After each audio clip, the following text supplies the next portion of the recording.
O assunto hoje é leve.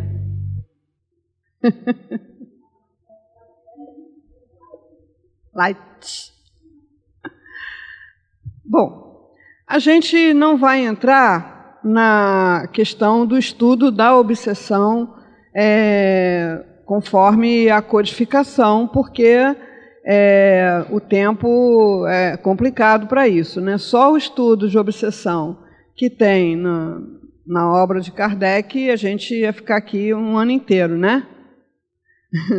Então, a gente vai ficar mais com o aspecto psicológico, que é o que Joana de Ângeles aborda no nosso livro em estudo. Todo mundo já sabe qual é o nosso livro em estudo? A cola. Então, assim, qual seria, não é, um ritmo bom para a gente imprimir a esse estudo? Que a gente lesse em casa, né, durante um mês. Temos um mês aí de intervalo, aí a gente vai lá ler o que foi conversado aqui, recapitula, porque aí a gente pode, inclusive, ter uma participação maior de perguntas, de conversas, né, que é muito bom. Então, vamos lá. Então, assim, pela definição que ela dá, já dá para a gente ver que ela está indo muito mais para o lado psicológico do que para o lado mediúnico ou espiritual propriamente dito. Mas ela vai tocar nisso, tá? Então, fixação indevida em torno de pessoas, fatos e coisas, criando um estado perturbador do comportamento, criando um transtorno neurótico ou psicótico. Então, o que está no início de toda a questão é a primeira palavra que está no início do texto.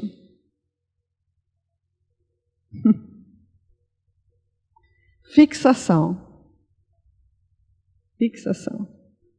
Então, assim, a gente não começa com um transtorno psicótico, nem com um transtorno neurótico, nem com um estado perturbador de comportamento. A gente começa com uma simples fixação. Então, assim, há que ter uma atenção, né, bem cuidadosa com a fixação, com as ideias fixas, com as ideias pouco móveis, com as ideias que permanecem iguais durante muito tempo sobre as mesmas coisas. É isso que está na Gênese, de graus variados de perturbação.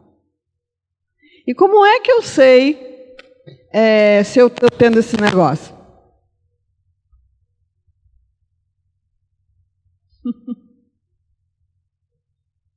Hã?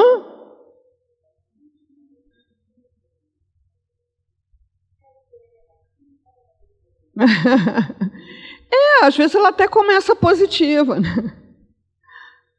É a ideia fixa de qualquer teor. Claro que a negativa é mais destrutiva, mas a positiva do tipo assim, eu visualizo uma coisa que eu quero ter sucesso, né? E fico pensando naquilo, né? Me lembrei até de uma música assim, né? Eu anoiteço pensando em ti, eu amanheço pensando em ti, né? Então, esse diagnóstico precoce e preventivo das obsessões começa com um conteúdo que a gente está trabalhando aqui há um tempão. Já estudamos, inclusive, um livro de Joana de Ângeles que é inteiramente voltado para isso, que é autodescobrimento. Então, nós precisamos ter um olhar atento para os nossos pensamentos. Precisa brincar de astronauta. Como é que é brincar de astronauta? Tem que sair da nave-mãe. Tem que sair da nave para poder ver o defeito de fora, para poder ver o problema de fora Então, é muito difícil para a maioria das pessoas, até porque esse hábito, essa conquista ainda é uma novidade muito grande. A gente vem com esse olhar voltado para fora desde sempre. Autodescobrimento, autoconhecimento, psicologia profunda, são ideias muito novas. A humanidade já é nova no planeta, essas ideias são super, hiper novas. Então, quando nós temos um incômodo, um sofrimento, uma dificuldade, ou até uma coisa que a gente gosta, a nossa tendência é colocar isso fora. Então, eu sou feliz porque tenho aquela coisa. Para eu continuar sendo feliz, eu preciso continuar tendo aquela coisa. Me lembrei agora daquele camarada do Senhor dos Anéis, né? Como é que é o nome dele? O My Precious, né? Quem já viu o Senhor dos Anéis aí? Levanta o dedo. Então, assim, tem um sujeito que era uma pessoa normal e, de repente, ele encontra um anel. E aí ele passa a ter uma ideia fixa naquele anel. E ele vive uma situação de transtorno psicótico, porque ele é tão dividido, ele é tão esquizofrênico, que um dele conversa com o outro dele, né? E ele fica o tempo todo contemplando aquele anel, né? Meu precioso, né? My precious. Legal, ó. Então, assim... para eu saber se eu estou com ideia fixa em alguma coisa, eu preciso sair da nave-mãe, sair um pouco do ambiente dos meus pensamentos habituais e olhar para o que eu estou pensando, para o que eu estou sentindo. Para eu poder ver se é um padrão repetitivo ou se mais do que repetitivo é um padrão fixo. É claro que tem uma dependência das emoções que aquela ideia fixa me proporciona, boas ou ruins, né? Então, assim, Joana de Ângeles enumera algumas causas no nosso livro-texto Vida, Desafios e Soluções. Algumas atuais, quer dizer, foram instaladas nessa vida, e algumas já são trazidas de vidas passadas.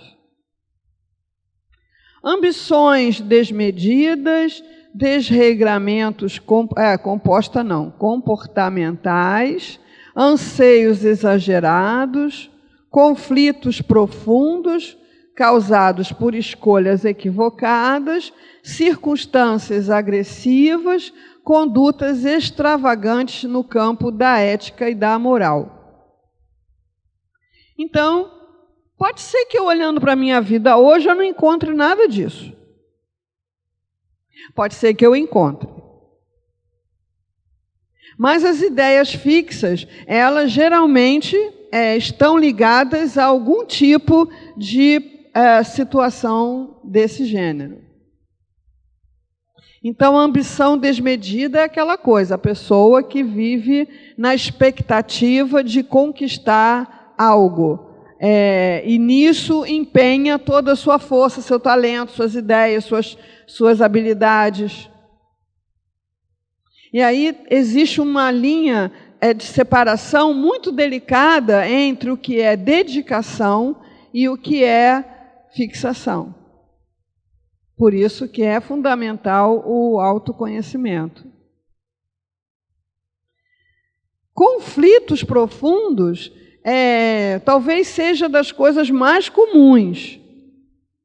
Porque uma pessoa em conflito, ela está dividida entre um desejo e um medo, entre um caminho e outro caminho. E como ela não se decide nem por um nem por outro, ela fica ali vivendo aquela tempestade emocional. Então, conflito já é uma coisa bastante comum. E é muito importante que a gente os resolva, né? Então, eu quero estudar, mas eu acho que já estou velho. Eu quero fazer uma viagem, mas eu tenho medo de avião. Eu quero conhecer novas pessoas, mas eu tenho medo de ser magoado. Eu quero mães, fica aquele negócio ali, né? Vai que, né?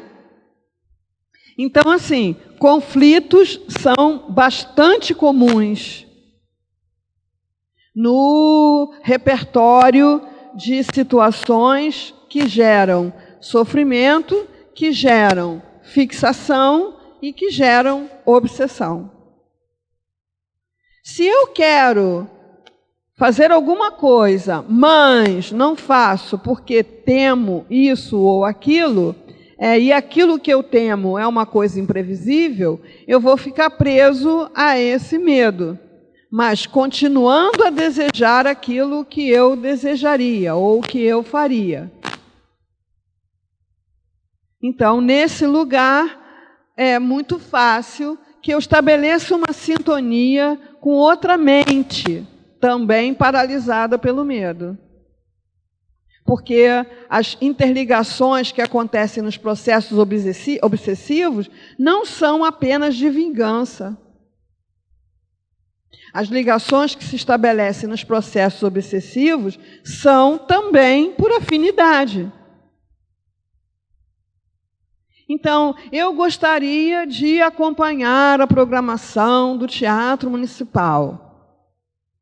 Mas é às 20h no centro da cidade. Então eu não vou. Por quê? Porque posso ser assaltado, porque o metrô, que não sei o quê, porque o ônibus, porque não sei o que. Nesse pensamento do disso e daquilo, eu entro numa sintonia com outras mentes encarnadas e desencarnadas que estão no mesmo processo de fantasiar catastroficamente. Então, assim, eu gostaria de ir a Barcelona, mas agora lá está um tal de atentado. Então eu vou para a Inglaterra. E, olha, tentaram pegar os guardas da rainha com a faca. Bom, então eu vou para a Itália. Olha, vê se não tem terremoto. Então, faço o quê? Fico em casa, né? Olha que a maior incidência de acidentes fatais acontece em casa.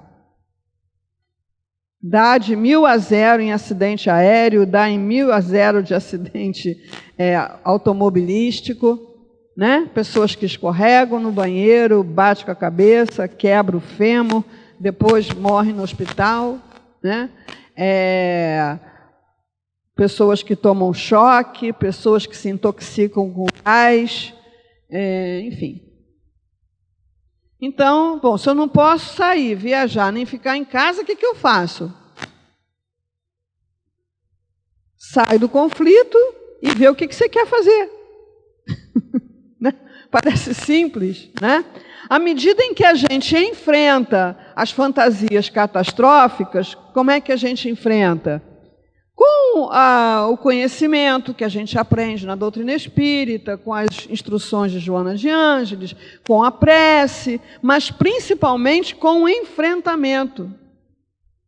Então, a partir do momento em que eu parto para o enfrentamento dos meus medos, eu vou adquirindo confiança na possibilidade. E aí eu vou me desconectando daquelas mentes que me alimentavam o conflito. Então, assim, desregramento comportamentais, a gente pensa sempre em orgias, em bebedeiras. Não. Por exemplo, estar sempre olhando para o que acontece com os outros. Com a maior das boas intenções. Né? Eu preciso tomar conta daquela pessoa, eu preciso cuidar daquela pessoa, eu preciso ver o que está acontecendo com aquela pessoa, eu preciso saber se está escolhendo a coisa certa, eu preciso impedir que ele escolha a coisa errada. E, ok, né? Você reencarnou para ser a babá de fulano, né? Então, assim, desregramento é qualquer coisa que foge à regra, qualquer coisa que parte para um desequilíbrio. Então, uma coisa é a solidariedade, uma coisa é a fraternidade, o amor, uma coisa é eu me importar com o outro, outra coisa é eu querer decidir por ele, impor as minhas ideias, impedir que ele vá em busca daquilo que ele deseja, em se tratando de adulto, obviamente, né? Então, isso aí pode ser mais uma lista de nada, né? Ou pode ser alguma coisa que eu use naquele processo de autoconhecimento para ver se eu estou nessa coisa de fixação. Então, ela vai conversar um pouco sobre causas e ela foca muito na infância. Na infância, durante um certo tempo, criança não era motivo de preocupação das pessoas adultas. Criança era só criança. Então, assim, se fazia qualquer coisa com as crianças. Em termos de castigos, em termos de restrições, em termos de ocupações, não havia lei que protegesse a criança. Os pais tinham direito de fazer qualquer coisa com as crianças e nenhuma voz se levantava em relação a isso, né? Então, espancamentos, vexames, situações de extrema vergonha, que às vezes dói muito mais do que a pancada, né? Tudo isso fazia parte do repertório pedagógico educativo há bem pouco tempo atrás. E hoje a gente sabe que a infância é justamente um período em que você está aberto aos aprendizados. Ao se deparar com esse tipo de situação, de sofrimento, desenvolve-se na psique infantil, cria-se na psique infantil um adulto igualmente abusador, agressivo, espancador, desonesto, tudo aquilo que ele recebeu na infância. Quem é que ficava constrangido há um bom pouco tempo atrás em ensinar uma criança a mentir? Era normal. Menino, fala aí que eu não estou.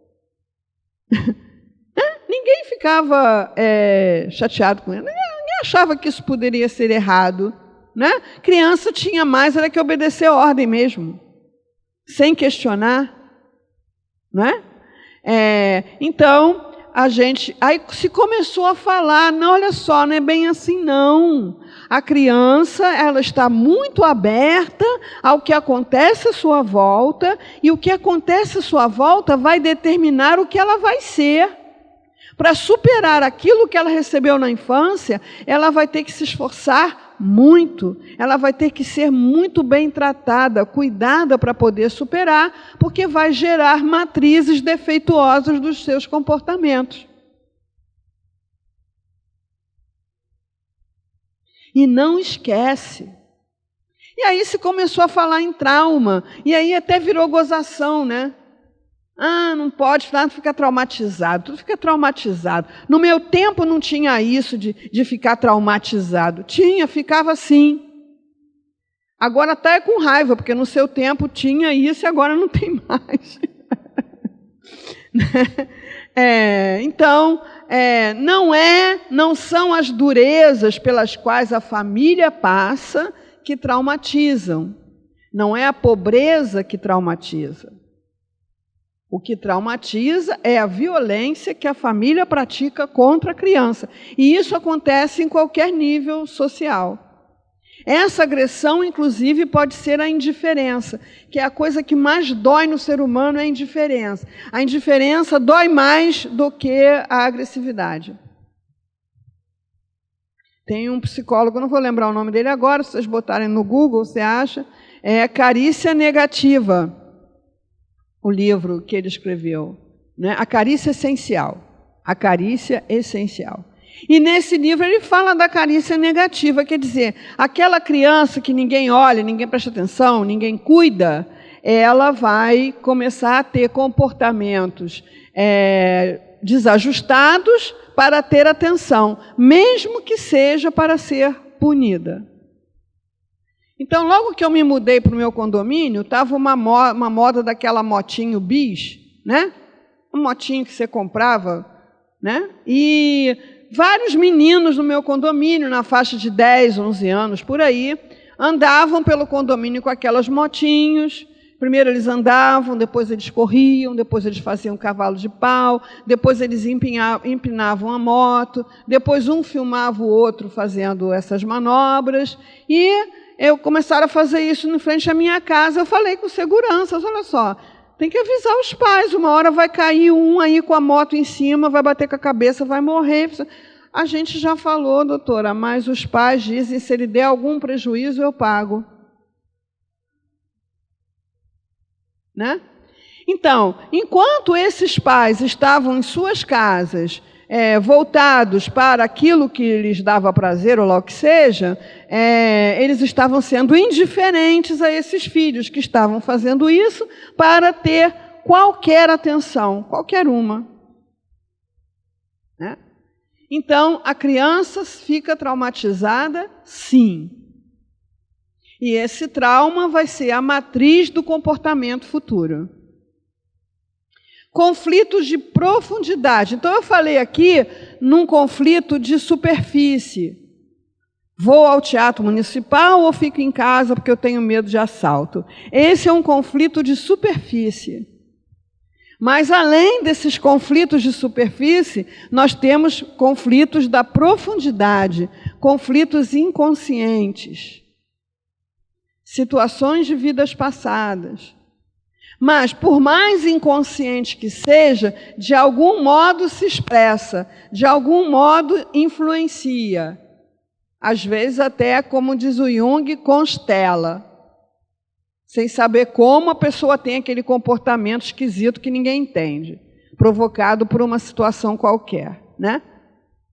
Então, esses conflitos de profundidade também são canais de sintonia para os processos obsessivos quando não observados, quando não cuidados, quando não atendidos, quando não levados a sério. Insuficiência de enzimas neuronais. A gente vai falar um pouquinho sobre isso sem cansar muito, né? Porque é uma parte de neurociência, de neuroquímica e tal. Isso também precisaria que a gente tivesse uma aula só sobre isso, né? De preferência com um neurocientista, que não é a minha especialidade, né?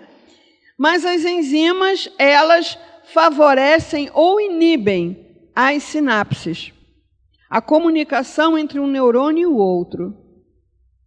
Então, a nossa emoção influencia o sistema nervoso central na produção dessas enzimas que vão favorecer a liberação de neurotransmissores ou a inibição de neurotransmissores.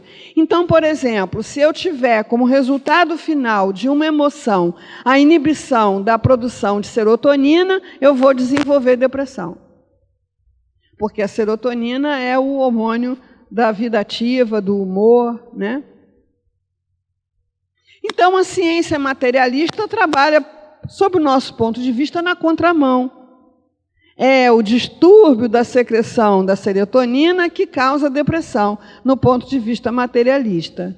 Do nosso ponto de vista holístico, transpessoal, é o espírito que gera a emoção que causa a diminuição ou a inibição da síntese de serotonina. Vocês são materialistas ou holistas? Ou transpessoais? É interessante, né? Tem um palestrante que eu falo muito nele, é bem conhecido, Décio Iandoli Júnior, né? Que ele fala assim, é tão óbvio que você precisa ser muito cego para não enxergar, né? Então, assim, você está apaixonado por uma pessoa. Vamos fazer um esforço de memória para a gente se lembrar como é que era. Então, assim, quando essa pessoa entra no ambiente, o seu coração acelera. Por quê? Porque você está apaixonado, você tem essa emoção vai causar uma liberação dos neurotransmissores, adrenalina, né, que vai acelerar seu coração. Não é o seu coração que acelera e aí você fica apaixonado. Então, você achar que é o fenômeno químico que gera a emoção é uma coisa que não resiste à observação mais elementar, né? Mas, enfim, estamos aí assistindo aos estertores dessa ciência materialista, mas ela ainda está bem viva, infelizmente, né? E isso é responsável pelos dramas do mundo contemporâneo. E interferências espirituais. Você vê que interferência espiritual é só um item da lista. Mas Kardec não falou isso? Falou. Ele chamou de auto-obsessão.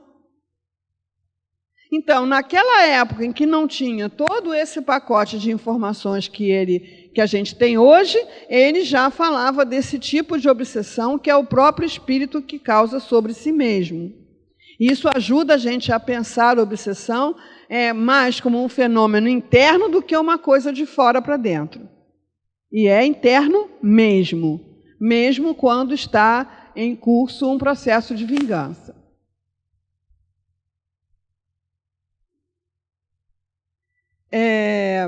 Então, assim, a parte física da obsessão passa por essas coisas que a gente já falou: alteração do metabolismo cerebral, produção descompensada de enzimas, desarmonia do sistema nervoso em geral, que leva a uma desarmonia do comportamento.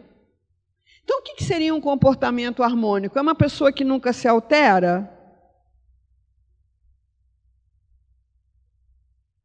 Não. Tem situações que você precisa se alterar, até por uma questão de sobrevivência, né? Essa coisa se torna um mecanismo de obsessão na medida em que é desproporcional, na medida que é incompatível com o estímulo. O Divaldo conta uma história de que ele estava no aeroporto e ele estava pensando lá umas coisas bem legais, ele estava na fila do check-in e, sem perceber, ele estava sorrindo em função das coisas que ele estava pensando. E aí um cidadão na fila assim: está rindo de mim por quê? E ali começou lá um marengue. Você não estava rindo, você estava rindo de mim, você olhou para mim, você ficou rindo de mim. Você, meu amigo, eu sou cego. E aí ele teve que bancar o cego, né? E aí o cara ajudou ele no embarque e tudo. Eu sou cego às agressões ou às maluquices dos outros, né? Então, o que é essa pessoa que fica incomodada porque alguém está olhando para ela? A pessoa pode estar justamente com o rosto voltado na sua direção, mas está absorta em seus pensamentos. Não está olhando para você, né? Por que você precisa ficar tão desequilibrado assim? Aliás, essa coisa da gente pensar que tudo é para a gente, com a gente, pela gente, tem a ver com a nossa infância psicológica. Então, no outro dia a companheira estava falando: porque a minha vizinha, ela faz aquilo para me irritar. Aquilo o quê? Ela bota o lixo dela na minha porta, ela faz aquilo para me irritar. Isso não é para te irritar, criatura. Ela põe o lixo dela na tua porta porque ela é egoísta. Ela não quer o lixo na porta dela. Qual a melhor maneira de resolver isso? Põe o lixo na porta dos outros. Não é pessoal. Não tem nada a ver com você. Se bobear, ela nem sabe que você é você. A pessoa fica tão decepcionada. Não é por minha causa? Não. Né? Então, assim, fulano faz aquilo para me irritar. Não, ele faz aquilo porque ele faz aquilo. Você se irrita porque quer, né? Então, esses comportamentos desajustados, eles dão notícia das nossas questões pessoais que a gente precisa olhar, Então, ninguém pode me ultrapassar no trânsito. Aliás, o trânsito é o melhor lugar de exercício das questões do instinto, né, que você pode fazer. Quem dirige, né? E quem não dirige, que vai ao lado do que dirige, vai em prece. Mesmo que a pessoa seja um motorista cauteloso, para embarcar numa situação de competição, não custa. Por quê? Porque lá no reino animal, se eu fosse o último a chegar na poça, eu não bebia água, né? Se eu fosse o último a chegar na carcaça, eu não encontrava mais carne. Então, quando alguém passa à minha frente, é um negócio muito esquisito, né? Eu fico sentindo aquele puxão para ir passar na frente da pessoa. Alguma coisa me empurra, alguma coisa me incomoda, né? Então, isso é um comportamento ligado ao instinto, que eu posso olhar e pensar, a pessoa passou à minha frente. Qual o problema? Qual o problema? O que muda no universo, né? O que muda no sistema solar? Esses planetinhas girando em torno de uma estrelinha de quinta grandeza, uma pessoa passou à minha frente, né? Então, aí eu posso estabelecer um diálogo com essa emoção, que é primitiva, e ter um comportamento no trânsito educado, preventivo. Agora, se eu entro nessa competição, tem uma desarmonia do comportamento. E isso tem ação mediúnica? Isso tem ação obsessiva? Mamão com açúcar. Mamão com açúcar. Facinho, facinho, né? Tem um filme argentino, que até foi candidato ao Oscar, né? Relatos Selvagens. Então, o que seriam esses relatos selvagens? Seriam as pessoas se comportando ao sabor dessas emoções primitivas, sem colocar barreira em momento algum, né? Então, ali tem situações que a gente até pode ter vivido, mas a gente freou, felizmente, a gente freou. Então, no filme, eu acho que o cineasta faz essa pergunta: e se não tivesse parado, o que aconteceria em seguida? E aí foi até o clímax da situação. Então, você percebe claramente que, a partir de um certo ponto, a pessoa não age mais no comando das suas ideias, das suas emoções, do seu corpo. A pessoa age coletivamente. Você sente que ela está tendo muito mais energia, muito mais ideias, muito mais impulso, muito mais agressividade do que ela teria normalmente. Então, ali está claramente dentro, funcionando num impulso obsessivo. Então, quem tiver curiosidade de ver esse filme, não sei se tem no Netflix aqui, é muito bom, né? Tem uns episódios meio barra, mas tem um muito bom. Relato Selvagem. Porque, realmente, graças a Deus, a maioria de nós consegue, num certo momento, se autolimitar. Não vou passar daqui. Mas é bom ver, para você ver, se você passar, o que acontece, né? E o adoecimento da mediunidade. Então, às vezes, em muitos casos, aliás, a pessoa tem uma mediunidade ostensiva e aí, se instalar um processo obsessivo, vai dar vazão àqueles quadros mais terríveis, né, que a gente vê de doença psiquiátrica. Sérgio Felipe está aí numa luta, como ele mesmo define, quixotesca, né, para fazer os médicos psiquiatras levarem em consideração um código de diagnóstico que já consta do Código Internacional de Doenças Psiquiátricas, né, que é o transe. Mas isso não é levado em conta ainda não. Se você chegar numa emergência psiquiátrica dizendo que está ouvindo espíritos, mesmo que for Bezerra de Menezes, tu vai ganhar um Aldol na veia. Né? Então, por aí já dá para a gente ter uma ideia de quando a passividade é dada para espíritos perturbados, alucinados, se percebendo em vidas passadas, né? Agressivos. Então, aí a gente vai falar assim, só a gotinha de enzimas, neurotransmissores e comportamento, tá? Então, neurotransmissores são substâncias químicas produzidas pelos neurônios com a função de biosinalização. Então, o neurotransmissor é produzido pelo neurônio e a função dele é gerar sinais biológicos. Produza-se essa substância, ou então iniba-se a produção dessa substância. Essa é a ordem, a grosso modo. Por meio delas, podem enviar informações a outras células. Então, a célula produz essa substância e ela vai comunicar o efeito daquela substância para a outra célula com a qual ela está se comunicando através daquilo que a gente conhece como sinapse. Sinapse. Então, a sinapse pode estimular a continuidade de um impulso ou efetuar a reação final no músculo-alvo ou órgão. Então, os neurônios vão passando a mensagem de um para o outro até chegar no órgão. Então, vi a pessoa pela qual estou apaixonada. Prefiro não ver porque já desencarnou. Pela qual estive, melhor dizendo, né?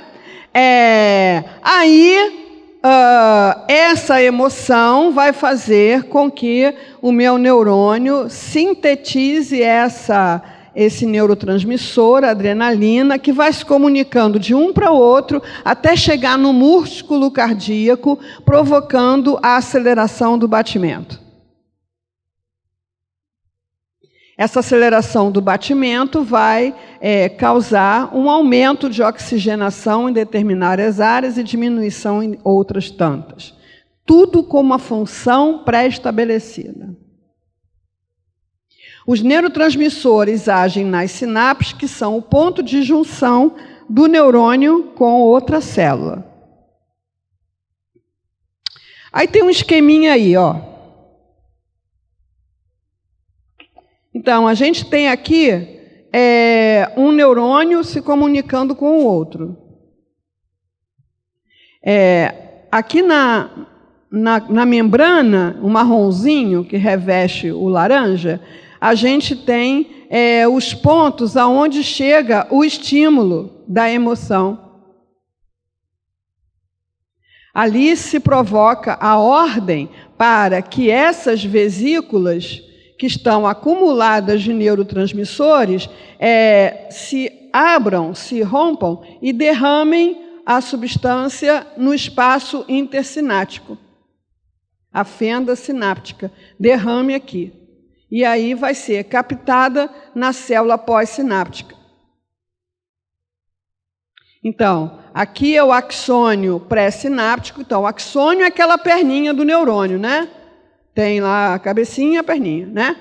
O axônio pré-sináptico, o B é a fenda pós-sináptica e o C é a célula pós-sináptica. Então, antes da sinapse, aonde acontece a sinapse e pós-sinapse. É aí que atuam os neurotransmissores. Então, o neurotransmissor é sintetizado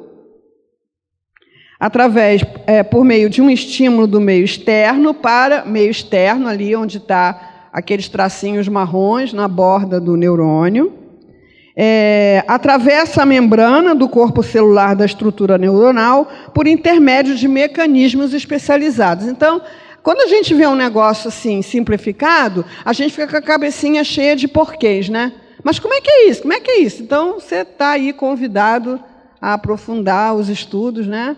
Para entender. Como é que é tudo reação química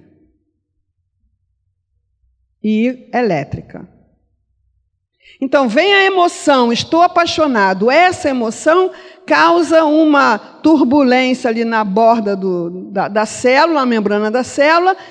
Essa alteração vai fazer com que as vesículas, essas bolinhas que estão carregadinhas de neurotransmissores, vão para a borda do neurônio e se comuniquem. Isso numa linguagem bem simplificada, né? E aonde é que atuam as enzimas? As enzimas atuam em todos os momentos dessa relação, no antes, no durante e no depois. A gente sabe que a enzima é aquela substância química que acelera um processo químico, né? Então, as enzimas atuam em todos os momentos dessa relação.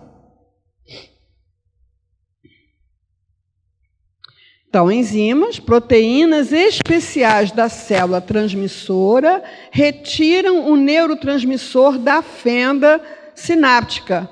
Então, olha lá, a fenda sináptica, ali o intervalinho entre as duas células. As enzimas retiram o neurotransmissor da fenda através de bombas de recaptação.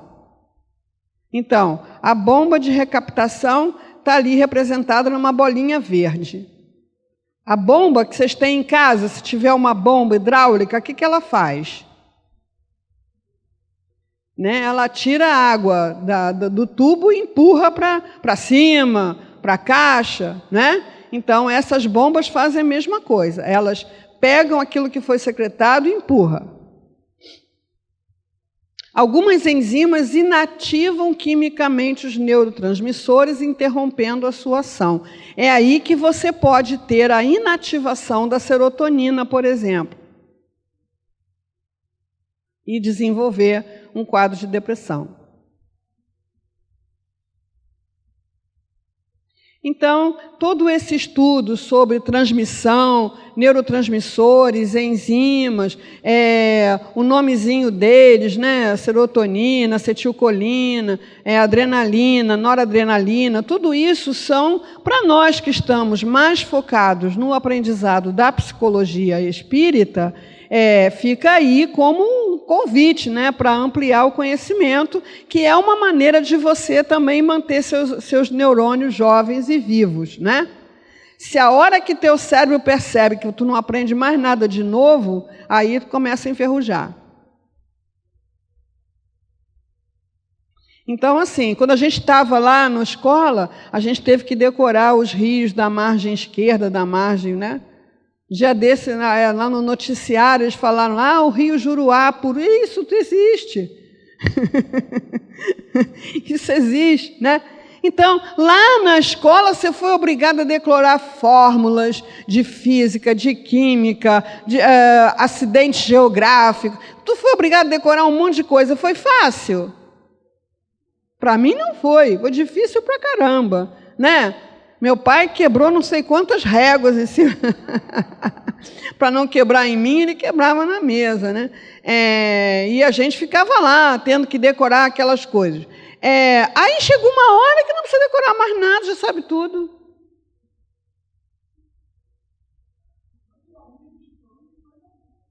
Não, pânico não é normal. Pânico é doença. Olha só. Alguém tem ilusão de que a Terra foi algum dia um lugar seguro? Vocês têm essa ilusão? Faz aquilo que os espíritos falaram para Kardec, estuda história. Estuda história, né? Então, aqui não é lugar de refresco. Então, na medida em que nós somos convidados pela lei divino-natural a ter um comportamento ético, moral, solidário, amoroso com todos e não temos, podemos continuar assim? Podemos continuar indiferentes ao sofrimento alheio, podemos continuar numa desigualdade social absurda, podemos continuar ignorando as crianças abandonadas, podemos continuar ignorando as drogas, podemos continuar? Não. Então, se com o pacote de dificuldades que chegaram até agora à nossa vida, a gente ainda não deu conta de fazer isso, o sofrimento vai aumentar. Não é castigo, não. É só para a gente começar a se mobilizar. E estamos começando a nos mobilizar. Estamos começando. Então, estamos começando a ter múltiplas organizações não governamentais. Essa palavra nem existia bem pouco tempo atrás. Porque tudo era o governo dava saúde, o governo dava segurança, o governo dava educação, o governo dava limpeza, aí as pessoas ficavam numa eterna infância espiritual. Então, a partir do momento em que o governo não dá, o que a gente faz? Infelizmente, a maioria ainda escolhe ir para as redes sociais para criticar o governo. Então, não é que a gente não vá criticar o governo, desde que a gente descubra aonde é a nossa janela de atuação, aonde é que a gente pode atuar, porque nós não vamos viver num mundo justo, equalitário, pacífico, sem merecer. E a gente merece porque paga imposto? Esse é um discurso materialista. Então, o materialista tem direito a ter esse discurso, porque a visão dele é material. Não tem por que ter outro. Mas, tanto o discurso espiritualista, que leva em consideração o espírito, sabe que o processo é evolutivo e que nós temos que nos tornar criaturas bem melhores do que somos para merecer viver num mundo justo e pacífico.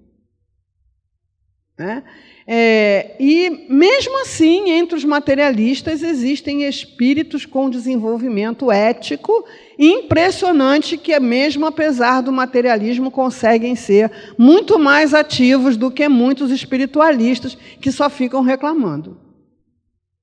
Então, nesse contexto de perturbação social, a gente tem janelas aonde a gente pode atuar. Para quê? Para garantir que nada de ruim aconteça com a gente? Então, assim, Madre Teresa, você vai lá para a Índia, pegar aquele pessoal com lepra, com tuberculose, aquela ignorância, eles não vão gostar do seu trabalho, vão querer te matar. Não, mas eu tenho garantia de que Deus vai me defender, Tem?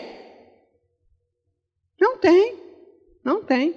Então, assim, nós estamos recebendo chamados cada vez mais eloquentes para deixar de sermos crianças, choronas, resmungonas, e sermos espíritos mais adultos, que criam situações novas e melhores, como legado para as futuras gerações, que serão quem?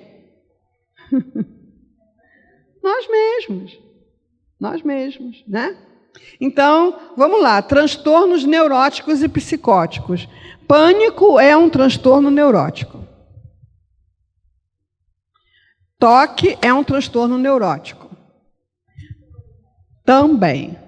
Então, a psicose é caracterizada pela fragmentação da personalidade.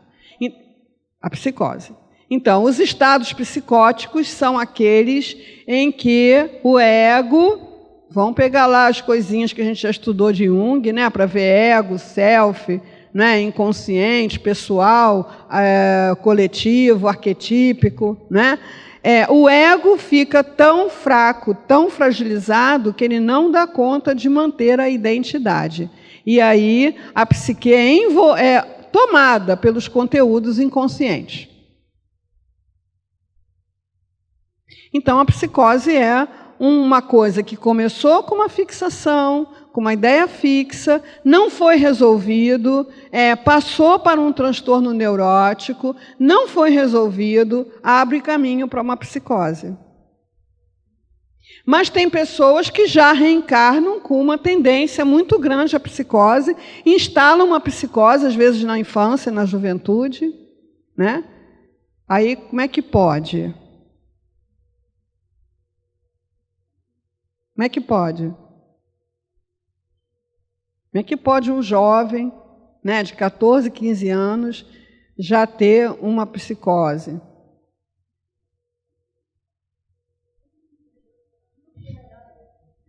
Começou com a fixação. Começou com a fixação. Então, começou com a fixação, se não foi nessa vida, começou com a fixação em vidas passadas. Começou com a ideia fixa em vidas passadas. Então, hoje está sendo bastante falada a questão de suicídio na infância, né, na adolescência. Então, o que é o suicídio? O suicídio é resultado de uma psicose depressiva profunda, em que você perde o senso de valor existencial. Então, sempre começa com a ideia fixa. Então, se eu, nessa encarnação, até aqui, eu não manifestei uma psicose, eu não vou manifestar mais. Graças a Deus. De psicose está. Agora, desse troço todo que está daí para cima, não. E se esse troço todo que está daí para cima não for resolvido, aí, numa outra encarnação, já vai estar mais perto de uma psicose do que estaria se tivesse tratado isso antes que chegasse a um transtorno.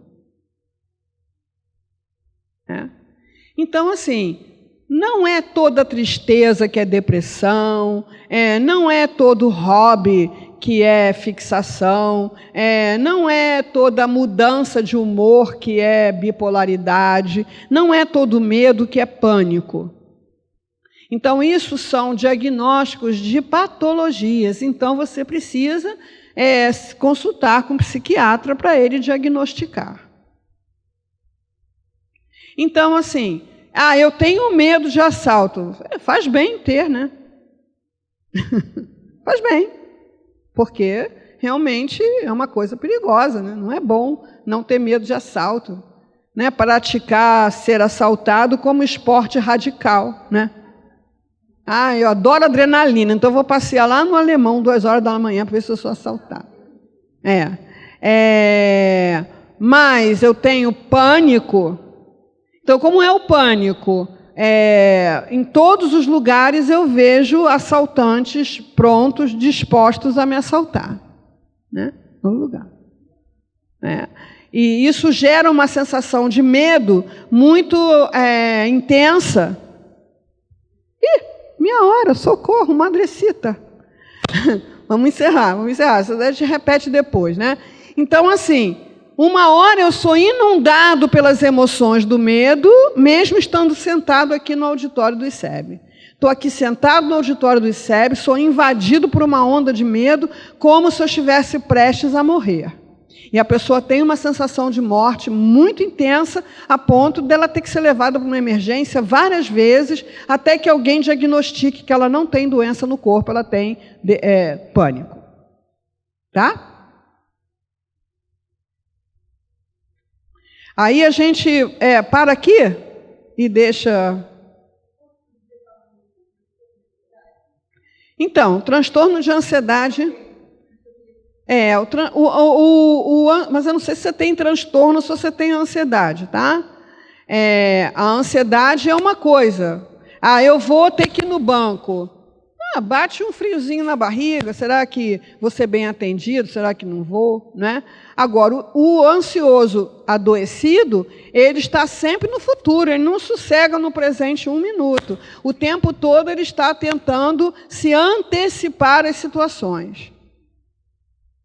Então, se é isso mesmo, tem que tratar. E eu estou para ver doente mais rebelde do que doente da emoção. A pessoa, a tireoide parou de funcionar, o médico diz assim para ela, você vai ter que tomar esse hormônio para o resto da vida. Ela, tá, sim senhor. Até porque tem genérico, baratinho, ela toma. Agora, olha só, você tem um transtorno de ansiedade, você tem que tomar esse remédio. Eu vou ficar dependente disso aí? Não, então fica dependente da ansiedade. Né? Então, assim, tem diagnóstico, foi medicado, toma um remédio e faz terapia. Por que terapia? Para poder tratar a causa, a matriz da fixação que ficou para trás, que não foi vista a tempo. E coloca o nomezinho na casa espírita para que vá para a desobsessão também, porque a essa altura você já tem companhias. Né? Então, a gente para nessa lista, porque é um negócio que interessa bastante, tá bom? Obrigado pelo carinho.